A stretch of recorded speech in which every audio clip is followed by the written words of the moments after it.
parte de la población juvenil ha migrado. Y esta población sigue teniendo voz, sigue teniendo cosas que decir y sobre todo sigue teniendo sueños en el país.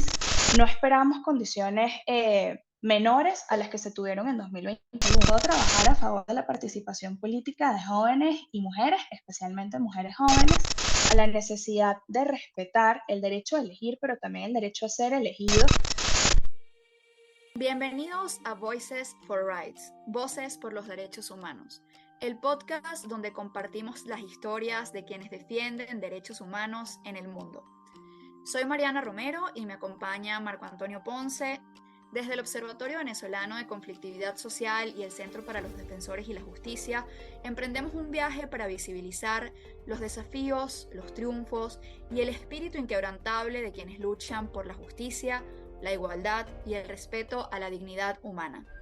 En el episodio de hoy estaremos conversando con Wanda Cedeño, abogada, defensora de derechos humanos y coordinadora general de la organización Voto Joven.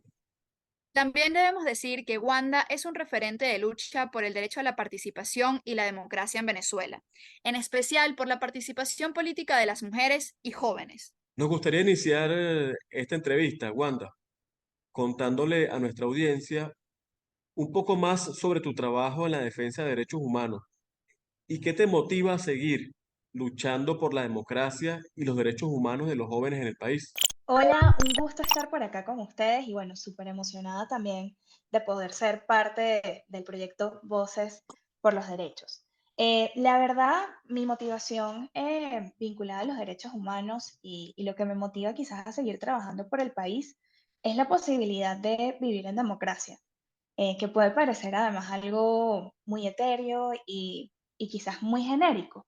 Pero bueno, yo soy joven, tengo 25 años.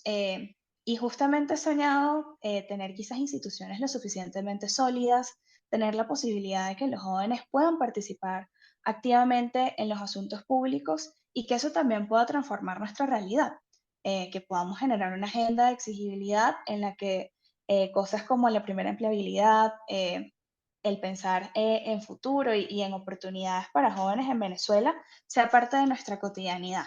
Y justamente eso es lo que me lleva pues a exigir y sobre todo trabajar a favor de la participación política de jóvenes y mujeres, especialmente mujeres jóvenes, porque sabemos que existe un reto diferenciado, que luego de la crisis venezolana, pues hemos vivido también a través de la emergencia humanitaria compleja una afectación diferenciada y sobre todo gran parte de la población juvenil ha migrado.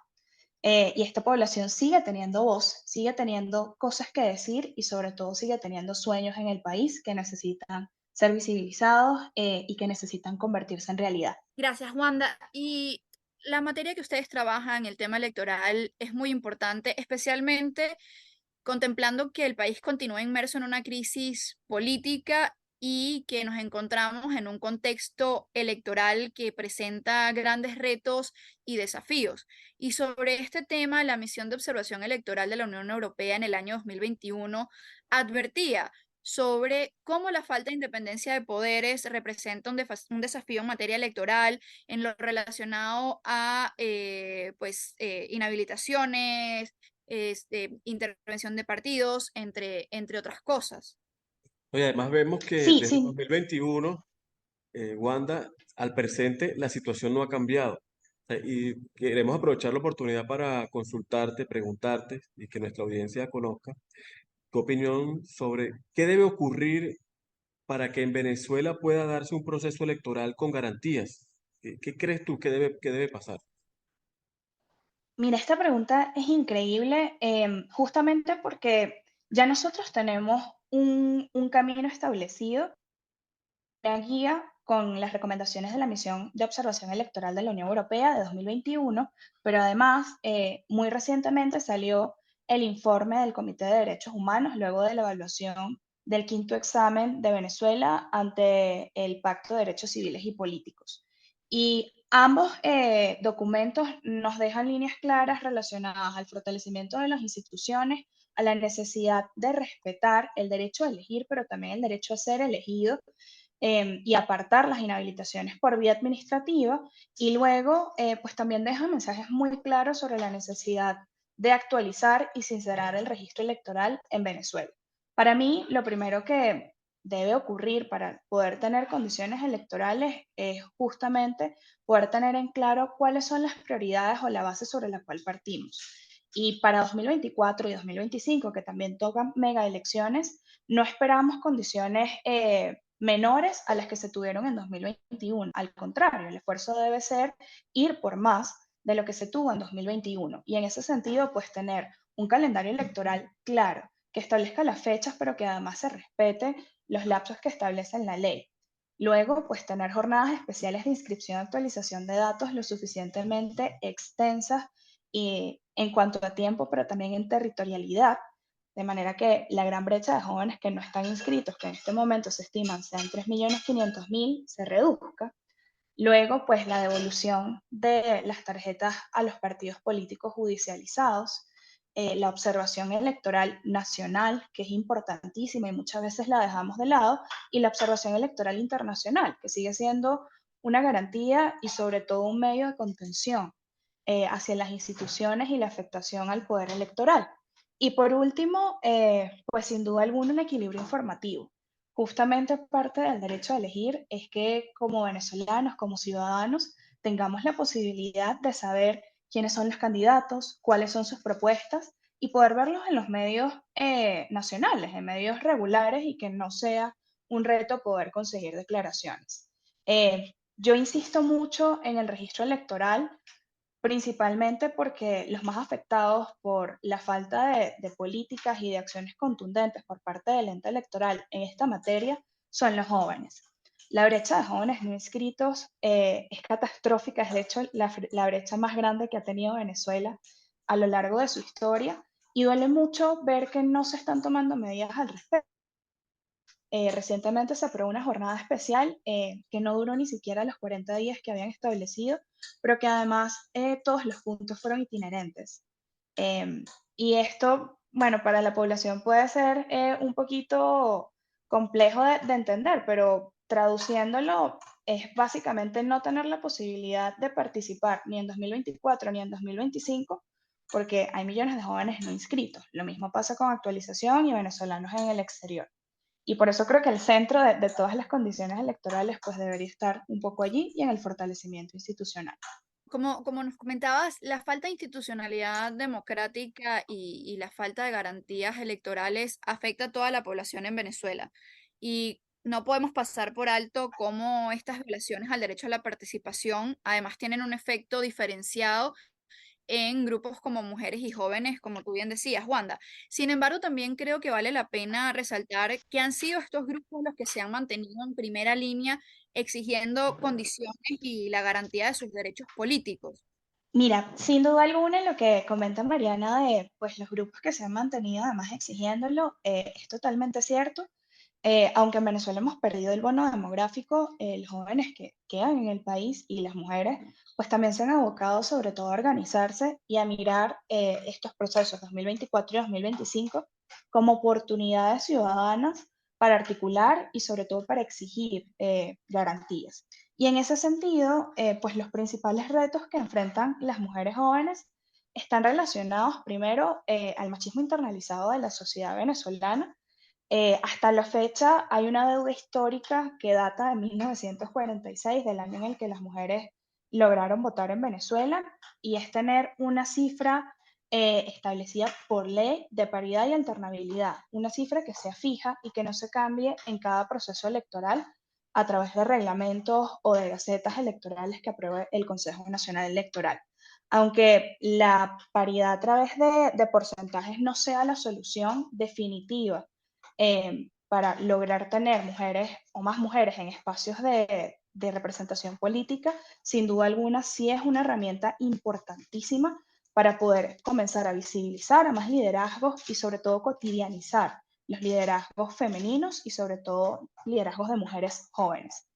Luego, pues otro reto que enfrentan es que gran parte de los partidos políticos siguen teniendo en su espacio de toma de decisión únicamente a hombres y se relegan a las mujeres a espacios un poco más operativos que sin duda alguna son buenas haciéndolo, pero que también tienen las capacidades suficientes para estar en esos espacios de toma de decisión. Y ahí viene quizás una exigibilidad que nosotros como ciudadanos podemos hacer. Y es justamente interpelar un poco a los partidos sobre por qué en pleno siglo XXI no hay más mujeres en espacios de toma de decisión. Y en el caso de los jóvenes, eh, es quizás también muy parecido. A los jóvenes se les suele vincular con la inexperiencia y por ende ver a jóvenes en espacios de representación política es muy poco común. Usualmente los jóvenes quedan relegados a las secretarías de juventudes o de deportes, y esto no les permite realmente desarrollarse. Y sobre todo para el país puede ser algo bastante complejo a futuro porque no estamos realmente preparando a nuevos liderazgos para que asuman dentro de un par de años esos espacios de representación.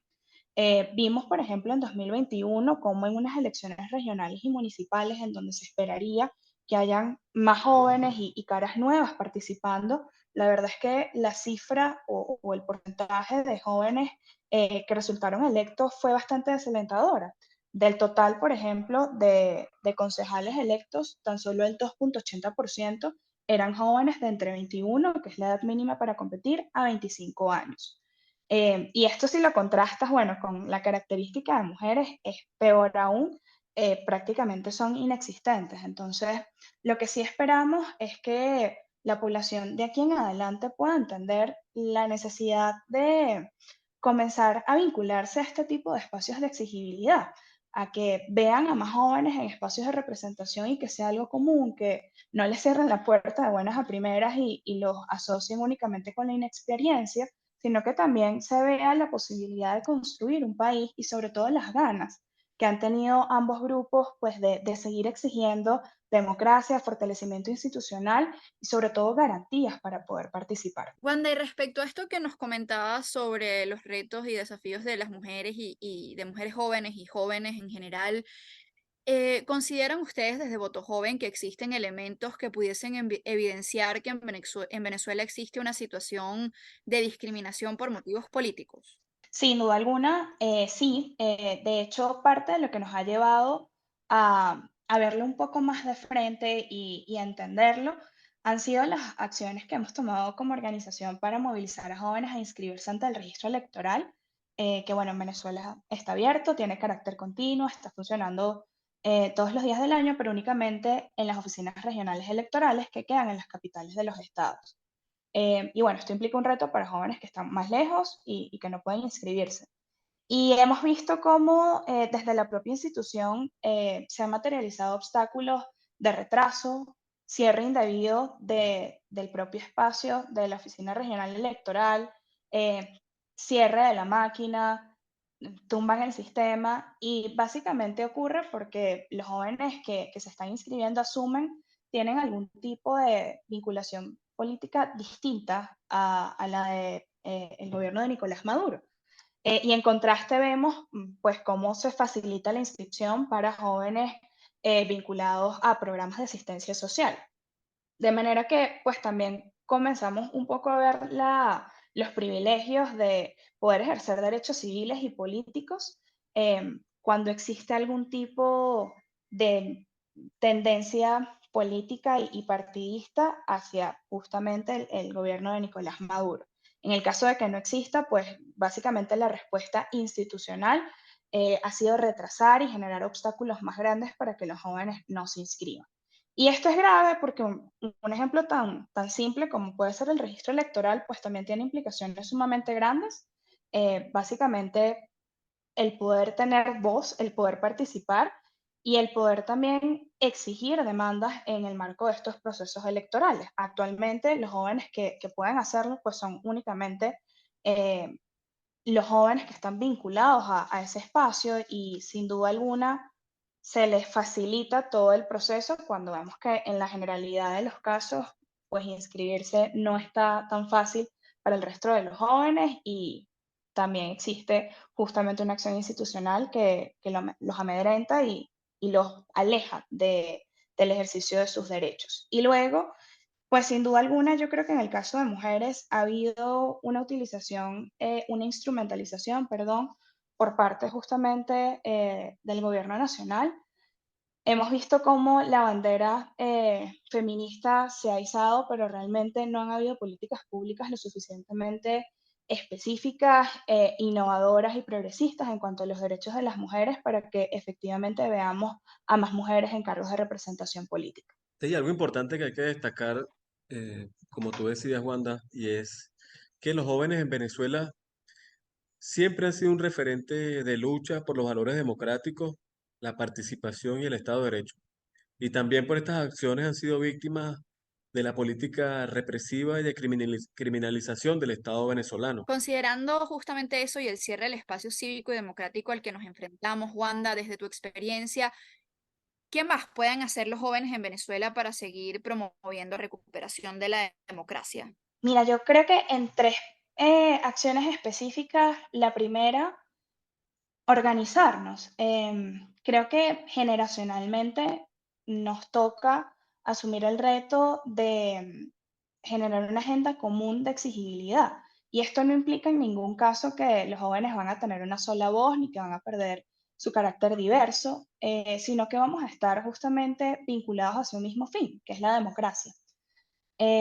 Luego, creo que también es necesario asumir los retos diferenciados de cierre del espacio cívico, de criminalización, y sobre todo entender, uno, la exposición que tienen los jóvenes en particular, pero también la necesidad de no olvidar a aquellos que ya pasaron por esto.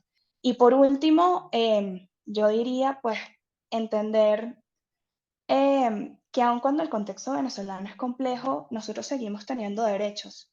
Y aun cuando ejercer esos derechos resultan muchas veces en obstáculos o en hechos criminalizantes, no podemos dejarlo de lado, porque básicamente es lo que nos queda como generación, es parte de nuestra dignidad humana y también parte de la reconstrucción un poco de las instituciones y del abono a la democracia que queremos vivir. Wanda, y tomando como base ese contexto que tú estás mencionando, quisiéramos preguntarte, ¿qué opinas? ¿Cuál ha sido el rol de la comunidad internacional en toda esta situación? Mira, en el caso venezolano y en particular en los derechos políticos y de participación, el rol de la comunidad internacional primero ha sido clave. Poder tener, por ejemplo, un avance en condiciones electorales en 2021 eh, fue también en parte gracias a la articulación de organizaciones de sociedad civil venezolana y a la incidencia internacional en negociación y condiciones electorales. Y luego, pues el poder tener justamente una fact-finding mission que está constantemente monitoreando todas las afectaciones al espacio cívico, las afectaciones a derechos o las irregularidades es vital. Y luego, pues justamente el rol que tienen informes como el que recientemente sacó el Comité de Derechos Humanos sobre el Pacto de Derechos Civiles y Políticos o el informe CEDAW, nos ayudan también a no perder el foco sobre lo que sigue ocurriendo en Venezuela. Para nosotros sería muy grave, por ejemplo, que luego de 2024 la comunidad internacional asuma una posición un poco más pasiva con respecto al tema venezolano y comience un poco un reconocimiento institucional a espacios que naturalmente reprimen y afectan no solo a defensores, sino también a la ciudadanía en general. De manera que, pues creo que para este contexto electoral que vamos a vivir, el bienio, es vital reconocer el rol que puede tener la comunidad internacional en lograr garantías, condiciones, generar también espacios lo suficientemente neutrales para negociar, pero también seguir visibilizando las violaciones, las incidencias y las afectaciones graves que estamos viviendo. Sí, y la pregunta que te íbamos a hacer a continuación, aprovechando que el amplio conocimiento que tienes sobre el tema, y es, viene por la misma línea. O sea, ¿qué, qué debe hacer la ciudadanía y el resto de la sociedad civil para contribuir a que en Venezuela se garantice el derecho a la participación política? ¿Qué opinas de eso? Mira, yo creo que actualmente en Venezuela estamos viviendo quizás un fenómeno bien interesante. Lo primero es que se está renovando justamente la esperanza en la participación ciudadana y en el voto como elemento transformador de la crisis venezolana y de nuestras realidades, pero además creo que como defensores también estamos entendiendo un poco la vinculación directa entre la defensa de derechos humanos y la democracia. Y en ese sentido, pues acciones puntuales que están ocurriendo y que para mí son claves, principalmente la búsqueda de conocimiento en torno a la defensa del voto, para nosotros en la organización ha sido, honestamente, muy bueno y esperanzador el poder ver a más jóvenes interesados en entender cómo pueden participar más allá de votar en 2024, cómo pueden también inscribirse, cómo pueden difundir la voz y las temáticas en torno a esto, pero también pues ha sido muy interesante el ver las acciones quizás de articulación y de ciudadanía que ocurrieron en el marco de las primarias de la plataforma unitaria, que aun cuando fueron un evento político partidista, fueron un evento que también, fue un evento, perdón, que estuvo signado principalmente de la esperanza. Fue muy chévere ver cómo personas que anteriormente pues no creían en el voto, en el marco de estos 5 años que vivimos donde lo electoral no era una opción, pues se enfrentaban a todos los retos, al amedrentamiento, pero seguían adelante, o incluso como frente a acciones que buscaban disuadir su participación, pues la ciudadanía quedaba un poquito más organizada, incluso se apoyaba entre sí. El hecho de que vecinos prestaran sus casas para este tipo de eventos también da una muestra de la necesidad de articularnos, de participar y sobre todo un poco la motivación que tenemos de cara a 2024 y 2025. Y por último, pues yo creo que también hay que reconocer el rol que han tenido ciudadanos particulares, organizaciones e incluso algunos partidos políticos al momento de exigir la apertura de jornadas especiales de inscripción y actualización de datos y la movilización de jóvenes. Esto ha sido también una acción muy orgánica que se ha dado justamente a través del contexto que vivimos de los retos diferenciados para inscribirse ante el registro, pero que siguen siendo aportes importantísimos y que básicamente notamos como la ciudadanía pues busca dar su granito de arena en medio de todo este contexto. Wanda, y durante la conversación hemos hablado de muchas acciones que se están llevando a cabo, claramente, de que todavía queda un largo camino por recorrer, pero ahorita nos comentaba sobre la esperanza y cómo el voto se está viendo como ese elemento esencial para el cambio que Venezuela necesita y justamente por su vinculación de democracia con derechos humanos. Y aquí yo agregaría que sin duda podemos decir que la participación ciudadana y el involucramiento de la ciudadanía en general en la exigibilidad de derechos es esencial para que como sociedad podamos recuperar y fortalecer nuestro espacio cívico y recuperar la institucionalidad en Venezuela.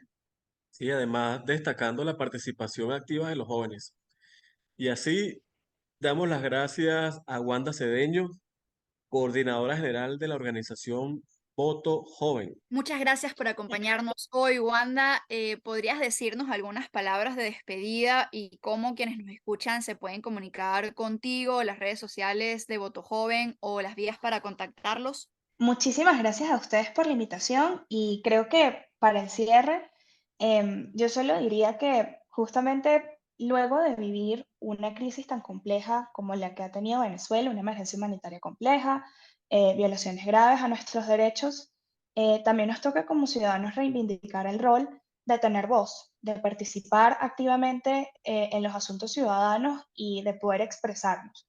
Y eso justamente es lo que nos brinda 2024 y 2025 como oportunidad, pero también organizarnos, entender que en nosotros hay mucho poder ciudadano y pues básicamente ejercer esos derechos es clave para que podamos también transformar parte de la crisis que estamos viviendo en un camino que sin duda va a ser largo, pero que va a traer gratas recompensas para nosotros. Y luego, en el caso de los jóvenes, pues también no dejar que otros escojan por nosotros. El poder participar, el poder expresarnos, pero sobre todo posicionar las necesidades del joven es vital.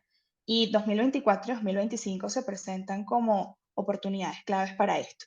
Y si quieren saber un poco más de estos temas, pues pueden contactarnos a través de Somos Voto Joven en Instagram, Voto Joven en X, antiguamente Twitter, y pues a través de nuestra página web somosvotojoven.com. Y al concluir el episodio de hoy, extendemos un llamado a la acción a nuestros oyentes.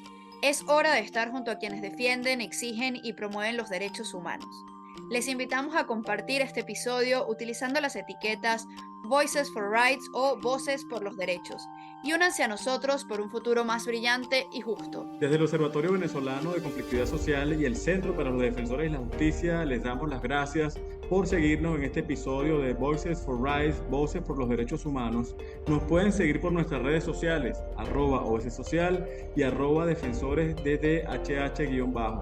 Y también pueden escucharnos por Spotify, iVoox y YouTube Podcast. Además, sumen sus voces a nuestra campaña con la etiqueta Tu Espacio Cívico. Y recordamos que este podcast se realiza con el apoyo de la Embajada de la República Federal de Alemania en Venezuela. Recuerden, cada voz importa y juntos podemos hacer la diferencia. Manténganse atentos para más historias inspiradoras y únanse a la lucha por los derechos humanos en el mundo.